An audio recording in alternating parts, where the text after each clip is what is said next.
सहनाववतु सहनौ भुनक्तु सह वीर्यङ्करवावहै तेजस्विनावधीतमस्तु मा विद्विषावहै। ॐ शान्ति शान्ति शान्तिः।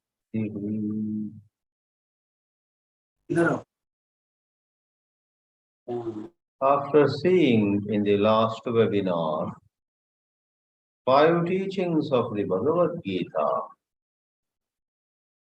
we are now going to take a look at the Upanishads, and we will try to identify 5 teachings of this category of the great scriptures of yore.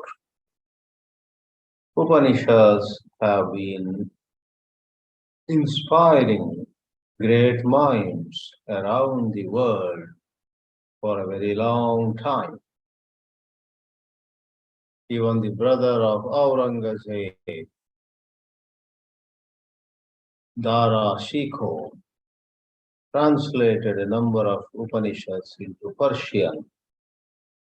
The Upanishads got translated into many European languages. At the end of the 19th century, it was Swami Vivekananda who became very well known through the address he gave at the Parliament of Religions in Chicago in September 1893.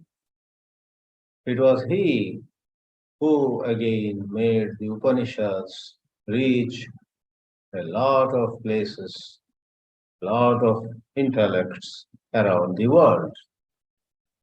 At one of his lectures, he said, "Leave everything and go for the bright, luminous teachings of the Upanishads." What are these Upanishads? Most of you here are quite familiar with the Upanishads, and yet, let me say a few words. The Upanishads are very much a part of the Vedas. All the 4 Vedas have a few Upanishads in each of them. And they are, being within the Veda, called the Vedānta, for they have the final message of the Vedas. The Upanishads are regarded as the highest plateau of Indian spiritual thought. No wonder those who are not so much into Hinduism as such respect and study the Upanishads all the same. Even those who don't care for any religion per se are curious to know what the truths are that are taught by the Upanishads. The very word Upanishad, which has several meanings, has a certain high plateau meaning which goes like this. It is that seeing by which our worldly life comes to an end. All our suffering comes to an end through a certain understanding that the Upanishads awaken in us. Here we are, therefore, to talk about 5 selected teachings. I will first touch upon, though briefly, the central and the main teaching of the Upanishads.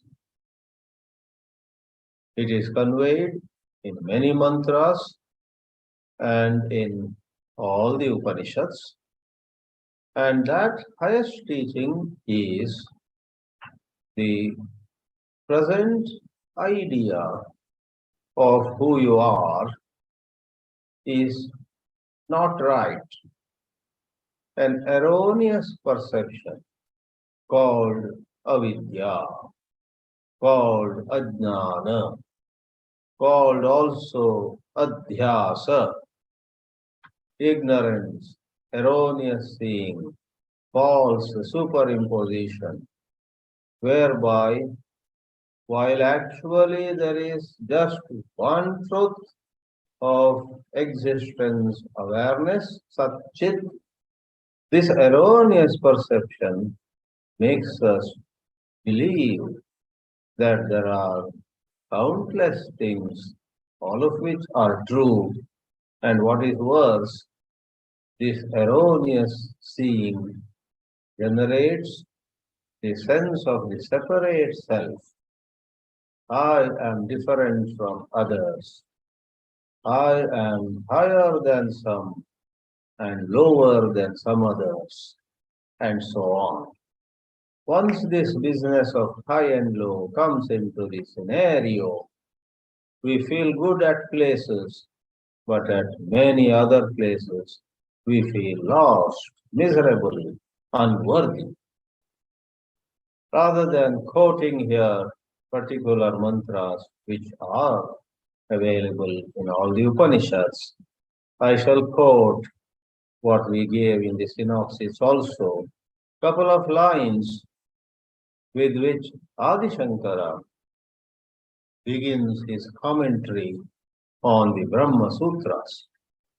In his commentary, especially that first part, which is called Adhyasa Bhashya, he talks about the erroneous seeing and declares in the loudest voice possible. You can imagine that to eliminate this error in seeing, this error in perception, this error in understanding is the purpose of the Upanishads.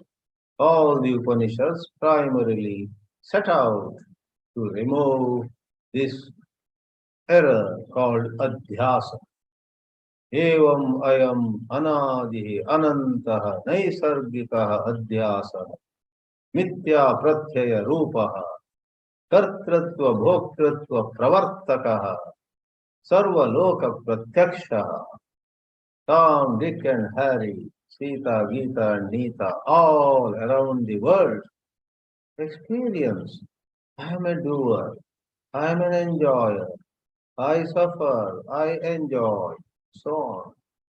And then he says, calling it anartha hetu, this error in seeing called spiritual ignorance, ajnana, it is anartha hetu.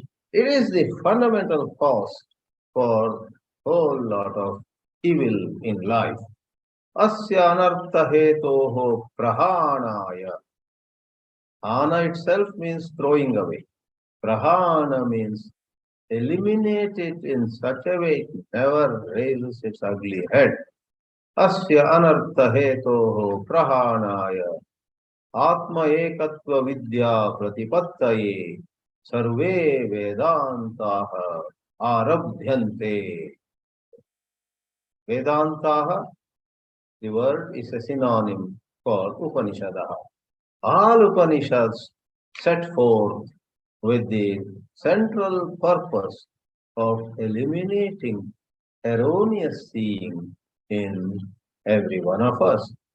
And then he says, and he wrote a voluminous commentary on the 555 aphorisms of Vyasa called Brahmasutras. And he says at the beginning of that huge work, my purpose of writing this commentary also is to bring home to every student this central teaching, this meaning of the Upanishads.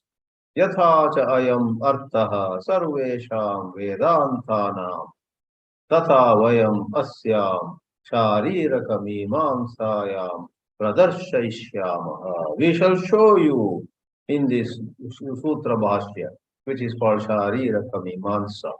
We shall show you that this is indeed the main teaching of the Upanishads. Vedānta Mīmānsa Shastrasya Vyachikyasita Vachikyasitasya idam adimam sutram. Then he goes into the first sutra, Athato Brahma Jignasa. And in Isha and Kata, Kena and Mundaka, Aitreya, Taittiriya, Prashna, Mandukya, Brahadarnika, Chandogya, and some 108, and many more Upanishads, we have this teaching coming to us. Therefore, inquiry, quest, query, asking ourselves, who am I? Asking ourselves, what is this world? Is it the way I presently see, or is there a hidden truth to be discovered? Is the primary exercise in Upanishadic study. However, it is not right to imagine that the Upanishads are only this high plateau teaching. Upanishads do have a lot of other teachings, and we have selected 4 of them to add to the first one so that the set becomes 5, a set of 5. For example, one of the teachings of the Upanishads found in almost all the Upanishads, if not all, is human values. In Taittiriya Upanishad, there is an interesting, fascinating convocation address. Boys, and probably at places girls. Today we must make it available to boys and girls equally. In olden days, there was a certain cultural, social structure. So generally we find boys went to Gurukula and studied for 10 to 12 years, a lot of subjects. At the end of it, the teachers gave them certain instruction. And there is a wonderful piece at the end of the very first Valli of Taittiriya Upanishad. It begins, Vedamanuchacharyonte vasina manushasti. Having taught the Vedas, Vedam anuchya, acharyaha, teacher, implying the teachers, ante vasinam manushasti. They instruct those who are resident students, ante vasi. What do they say? That's an example we are giving. In other Upanishads too, such teachings will come. Satyam vada, dharmam chara, swadhyaya anma pramadaha, acharyaya priyam dhanamahritya prajatantum ma vyavachetsi, satyat na pramaditavyam, dharmat na pramaditavyam, कुशलात् न प्रमदितव्यम भूत्यै न pramaditavyam, and so on. It is here we have the instructions. Matradevo bhava, pitradevo bhava, acharya devo bhava, atiti devo bhava, and so on. Not a long piece, but it is like the 10 commandments in the religions of the what they call Semitic religions, the Abrahamic religions, the 10 commandments. Here we have 10 or 12 commandments. To speak the truth, live dharma, do not ever swerve from truth and dharma. Look at your father as a god. Look at your mother, before even father, mother is mentioned, as none less than God. Look at your teacher with reverence, and so on. So in different Upanishads, not just through such instructions, but even through parables, akhyaikas, stories, or certain other, like metaphors, like similes, etc., directly or indirectly, human values are taught. Truthfulness, and cleanliness, humility, being free of undue pride, being free of any slavery to senses, etc. A whole lot of human values have been taught. Then we have the third selection of ours, a certain teaching which may be called upasanas.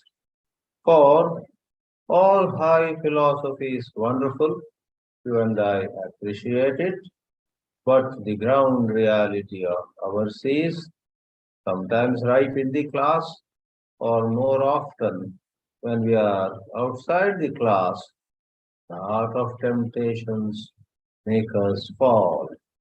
Art of provocations make us get agitated, likes and dislikes, attachments and aversions, hurt, pride, guilt, shame, and so on. They fill us. We feel we are lazy, do not have focus. Alas, what are we to do? Perform certain upasanas. In modern times, upasanas that revolve around having an Ishta Devata, Rama, Krishna. Now Navaratri is beginning tomorrow. We have the three Devis, Lakshmi, Saraswati, and Durga worshipped. You take a certain form of God and develop love and do mantra japa, puja. These are the upasanas very popular in modern times. But in olden days, when Vedas were so commonly studied, there were many upasanas. And one of them, for example, is from Taittiriya Upanishad. A number of Upanishads, even Shanti mantras, the mantra Shanno Mitra Sham Varunaha says, Namaste Vayo, Tvameva Pratyaksham Brahma Asi. O wind, O air, you for me, as far as I am concerned, you are God.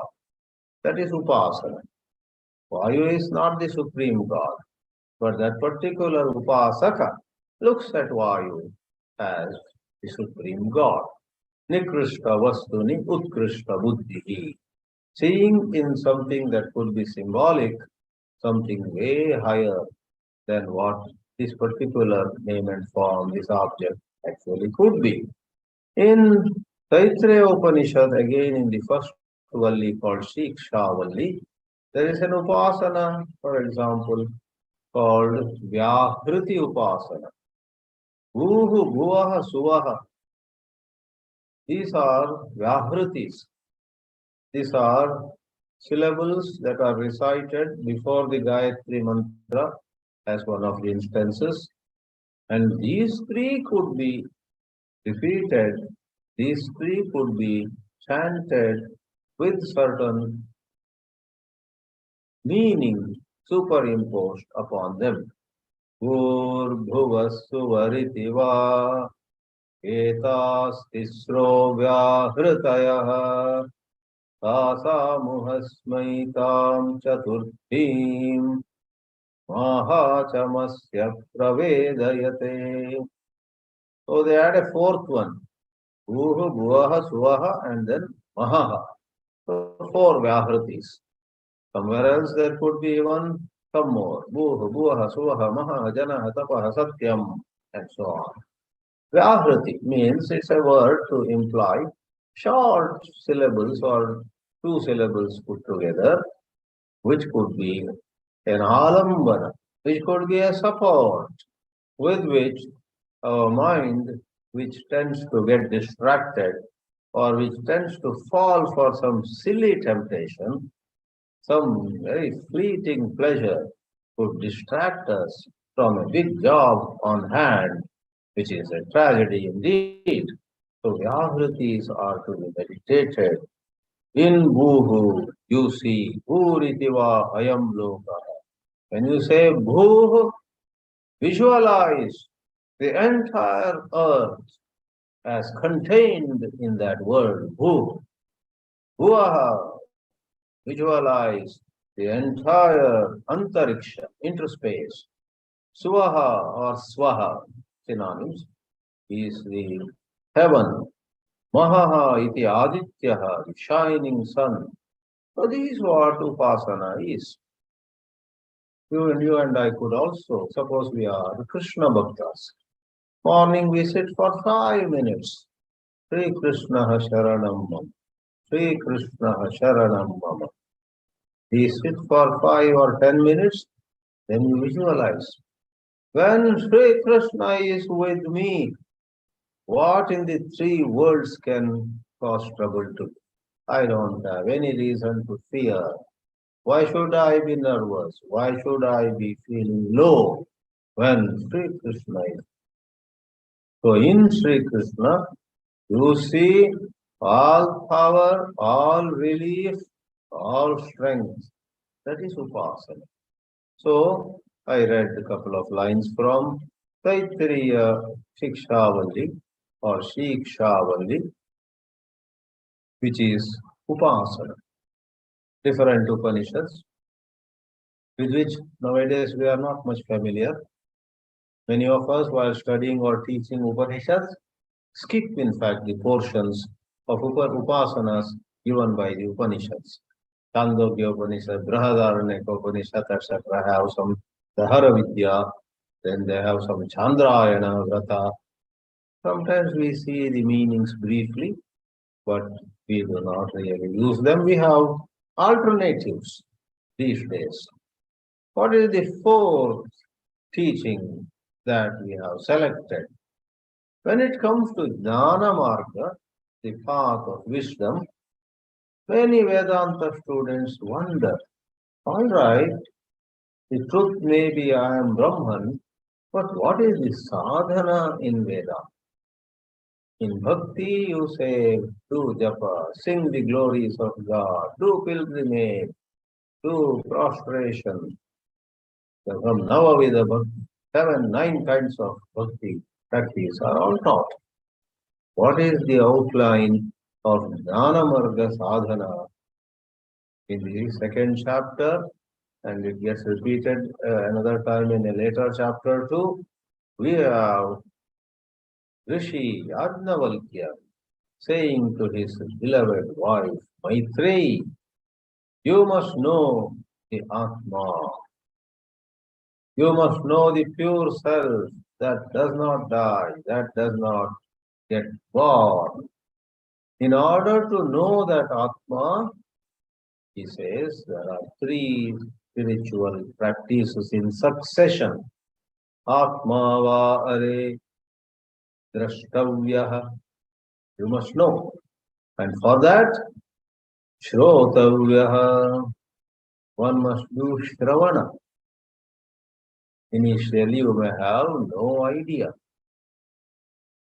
I don't have the foggiest idea of what this Brahman is, said one American lady disciple, Swami Purushottamānanda.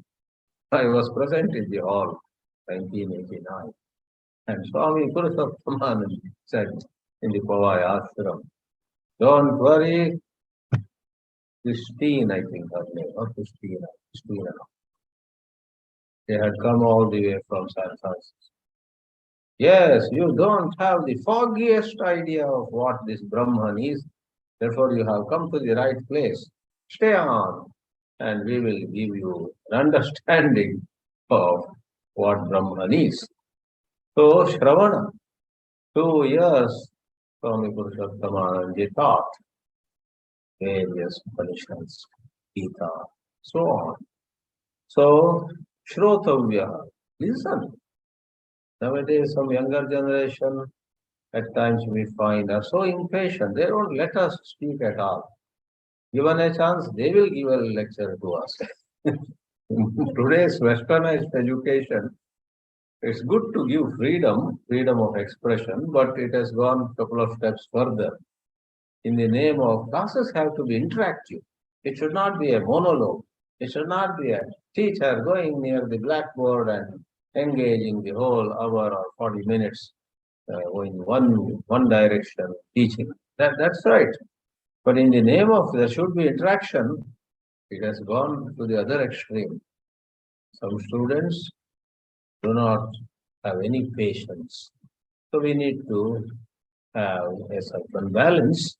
There is a time to listen to those who know better. Then there is a time where the students are encouraged to ask questions.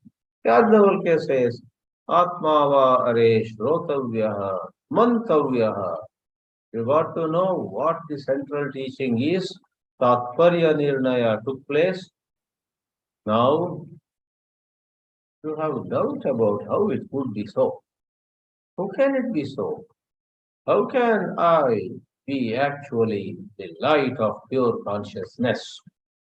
Okay, therefore, discuss, ask questions, reflect on examples given, reflect on tarka, certain logical explanations provided to you. That is manana. Shravana is followed by manana, that is followed by nididhyasana.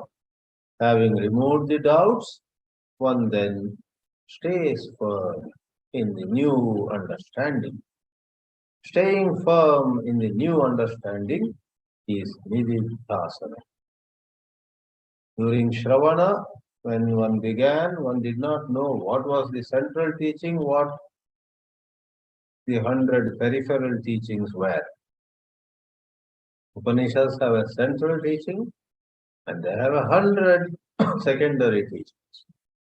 In Shravana, one knows exactly what the one central teaching is.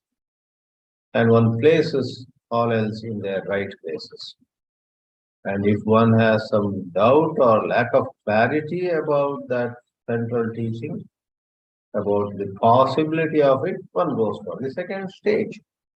And when one is very clear, one battles with old sanskaras. Sometimes there are Vedānta students who have astounding clarity. But when you see their personal life, it's not all that admirable. How come they have such clarity and yet they suffer from fear or insecurity? They have clarity, but they need to eliminate old tendencies by staying firm in what they have actually understood. It looks like a contradiction. If they have understood, then doubt should, or what is that, instability or unrest or various distractions should go on their own, you may say, but they don't. Therefore, Yajnavalkya says, Atmava are drashtavyaha tad darshanartham shrotavyaha mantavyaha nididhyasitavyaha. This is in the second chapter of Brahmasutras Upanishad.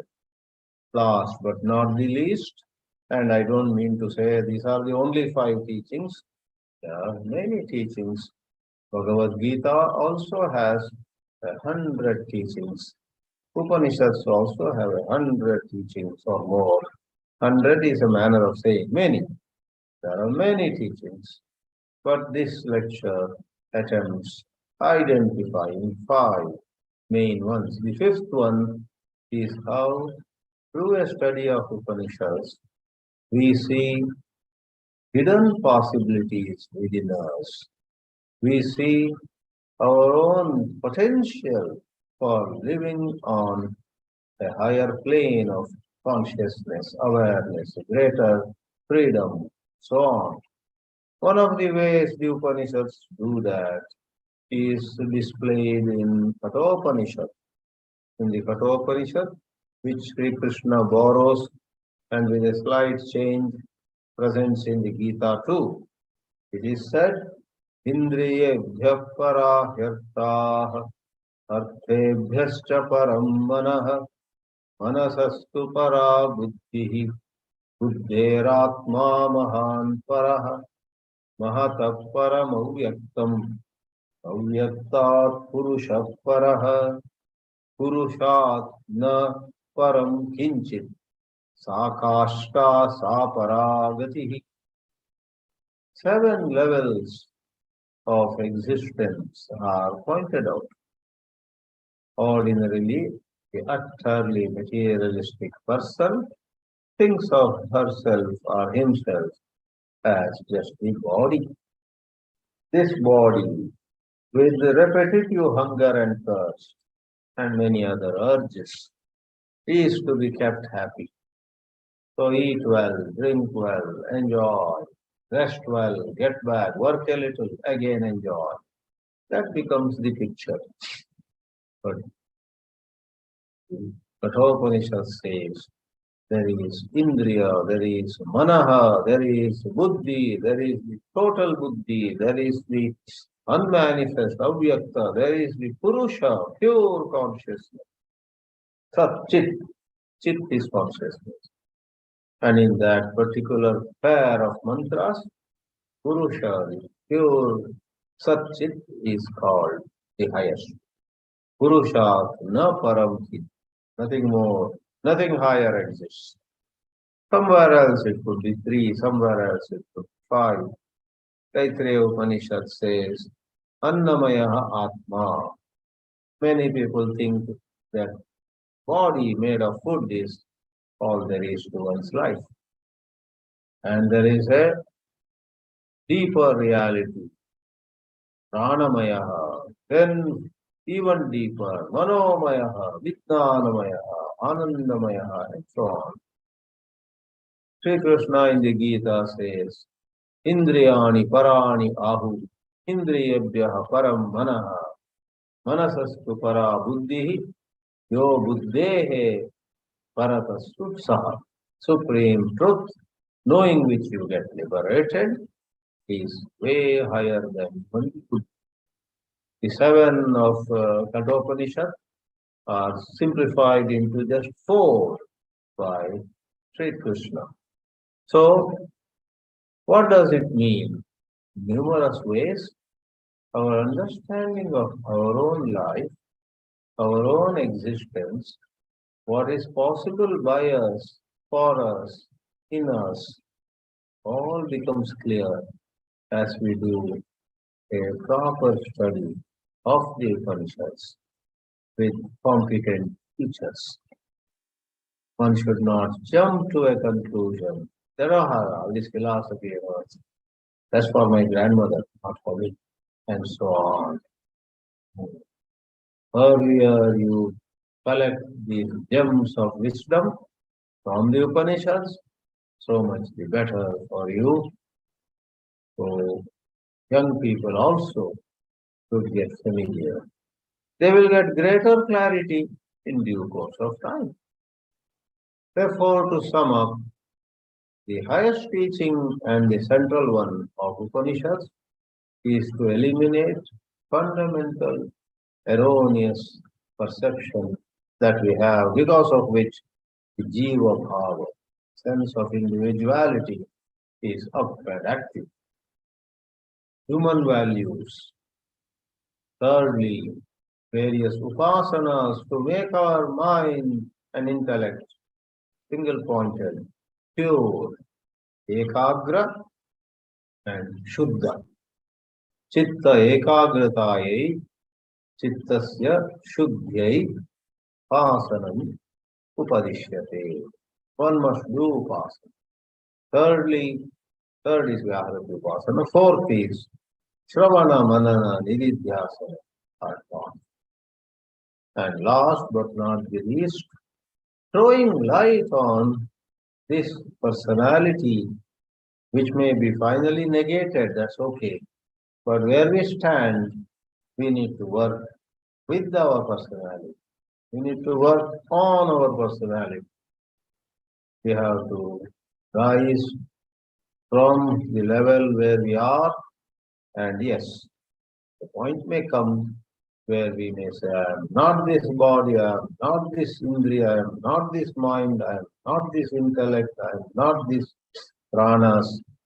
You may come to that point. Then, of course, it's a different story. I am pure Atma, nothing else. Mano buddhi ahankara chittani naham. That stage will come. as there is increased clarity. Let's not be imagining we are already there. Be honest. So the last one was how I said Upanishads throw light on our own strengths, our own possibilities. Indriya, mana, buddhi, and so on. The highest is awareness, consciousness. Prajnanam Brahma says Aitareya Upanishad. In this way, it is possible to appreciate and get a rough idea. So we call it a bird's eye view of Upanishads, a detailed and sustained study with a constant double checking how we are actually living, to be aware of the gap between what we talk and how we walk.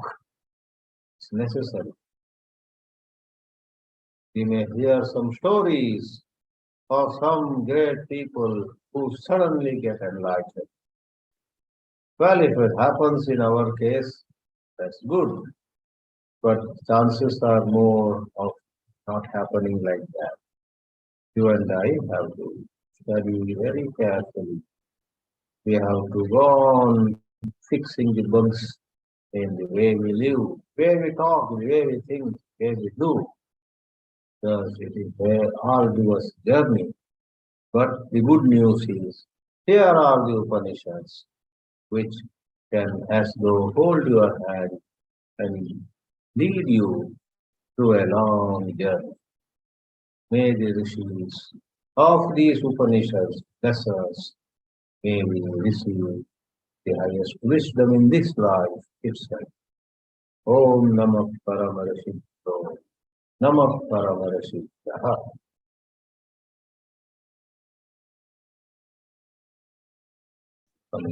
Some questions.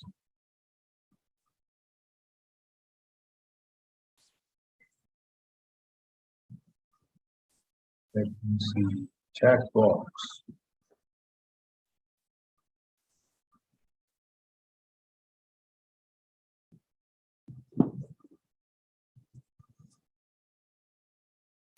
So,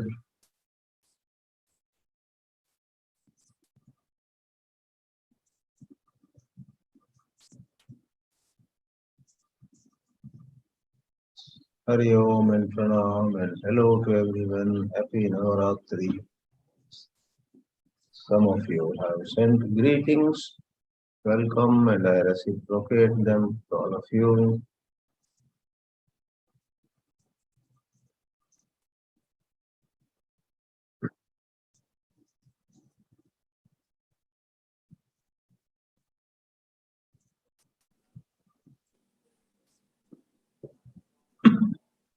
Maya Musta says from Canada, or maybe she is in Australia now. Thank you, Swamiji. Hari Om. Hari Om, Mai.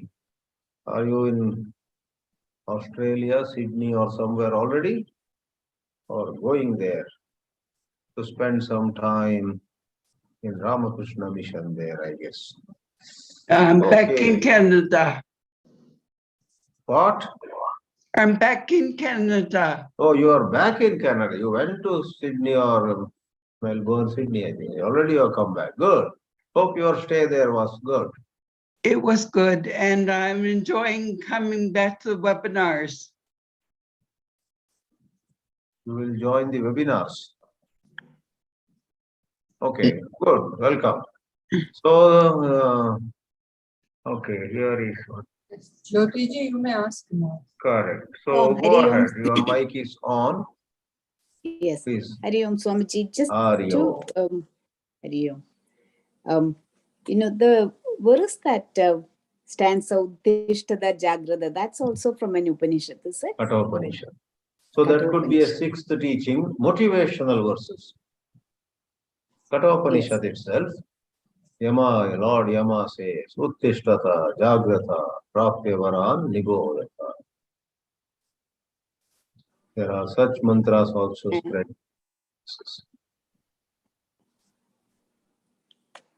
And if I may ask one more question, Swamiji, Yeah. what's the word meaning of upadhi? Yes. Upadhi word that Upadi. comes in, yeah. See, upadhi, the etymology, that is how a word is framed, how a word is formed, goes like this. Upa, a, and dhi. Dhi is a derivative of a verbal root dha, dhatte, or dadhati, to keep. If I take a pencil and put it on the table, I say, lekhanim dadhami. So, upa plus a plus dhi. What does it mean? Upa means near. A further gives a sense of sometimes from all directions or very closely. So keep something near, very closely, next to something else, then that something else seems to get the quality of what you put near. The example is, you have a crystal, colorless crystal, and near that colorless crystal you keep a rose. Now that colorless crystal, from a certain angle of view, will seem to have the color of that rose. That rose color as though fills the crystal. Some other place they give example of a crystal colorless one, transparent one, kept on a tablecloth, green tablecloth. The crystal looks green. So which is upadhi here? The rose is the upadhi. That is what was kept near, and this colorless crystal never became of the color of rose, but it seemed to have color of rose. The tablecloth is the upadhi. Like there also the colorless crystal looked green because green cloth is kept near and around. Coming to the darshtantika, those were the drishtantas examples. In the case of our life, in the highest sense, nothing has happened, but within the error domain, there is erroneous perception, and that has to be busted. That is the ultimate job of the Upanishads. But before we arrive there, the state of affairs here is to be understood. In the present state of affairs, you have a thinking mind, and in this personality there are indriyas, there is this physical body. So you and I stand before a mirror and see wrinkles on our forehead, or we see white hair. We see many differences, how we were at one time young and energetic. And then we conclude, I have gone old. That is not true. The crystal has not gone green. It seems the crystal is green. Likewise, I never go old. Old age and death do not apply to me. But there is, because of the upadhi of the body, upadhi of pranas. When we walk just a little distance and get tired, it is the pranas which actually get tired. The awareness, really does not get tired. So, upadhi, now let me sum up my answer. Upadhi is anything which, by being in proximity, lends its qualities to whatever object it is near. So, deha, mana, buddhi, indriya, all these are upadhis. And every one of us actually is the pure self. The pure self seems to be short or tall, sick or healthy, doing well or failing repeatedly, etc., because of the upadhis. Upasamipe stitva swagunan dhatte. It gives the qualities, it superimposes the qualities upon something near which it is placed. So limiting adjunct is the translation used very often. Limiting adjunct or associating factors. Okay. What's the other word, Swamiji? Limiting? Adjunct, ADJUNCT. Okay. Add, AD, and write junction. In Adjunct. junction, you remove the last ION. Adjunct. Oh. Limiting adjuncts. Swami Chinmayananji made matters simpler by saying the equipment. Body, mind, and intellect are the equipment, and their attributes are mistakenly taken to apply to us. Therefore, a Vedanti meditates, though he may have body pain, though she may have certain mental exhaustion, he or she remembers the Vedanta teachings. This pain, this exhaustion, this boredom, this meaninglessness are all what going on in body and mind. I am awareness. In this way, one meditates. And the meditation is more effective if one has pondered, done Shravana and Manana. Someone else looks like. Thank you, Swamiji. Thank you. Welcome, welcome. Sucheta ji says, Namaste. Hari Om Swamiji. Hari Om. That sounds like Prasad ji. Right, Swamiji. So I have maybe a slightly unfair question. It's like a parent tell us who is your favorite child. I'm going to ask you, you're exposed and immersed in so much teaching and so many gems. What is your personal favorite? Earlier you said parents and children. Now you are asking me? Favorite mantra, favorite aphorism that catches your, appeals most to you. You often talk from Ramana Maharshi and I mean, because such understanding. So do you have a favorite of what is a gem? My favorite work, for that matter, you already said it, is Ramana Maharshi, Saddarshanam.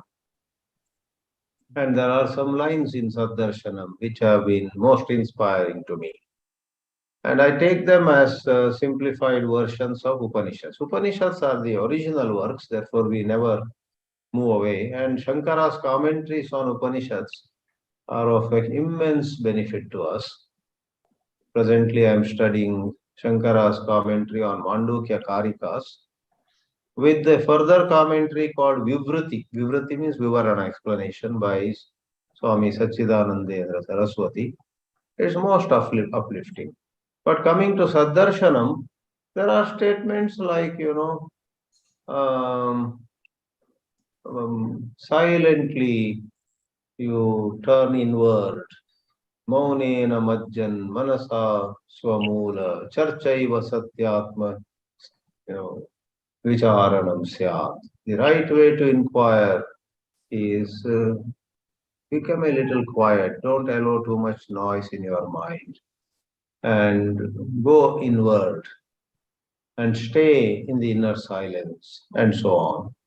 So on self-inquiry, a lot of precious statements are made in Saddarshanam. For that matter, Upadeshasara is another amazing work. Manasam tu kim margane krute. Inquire what is thought, what is mind. You will find there is no mind at all. There is a line to that effect. But I have a wide range of favorites because my own mind goes to different moods. Just like even in entertainment, one day I may enjoy an old Mukesh song, But yesterday I was listening to some Kannada song, Moodana Maneya, like that. There is one Dara Bendre song. I heard twice from the YouTube. I enjoyed it so much. But another time I may not enjoy it. So just like in entertainment also, we go from this song to that song, this dance to that dance. But yeah, the word favorite means more often and so on. So Ramana has been a great inspiration. I also like Upanishads. The verse that you just quoted is also very appealing. A lot of those are very easy to remember and somehow have a special draw, special Yeah. attraction. Exactly. Yeah. Thank you, Swamiji. Welcome. That was a nice question and a nice remark. So with this, I think, considering all of you are very busy people, speakers like me have nothing else but to talk, and talk.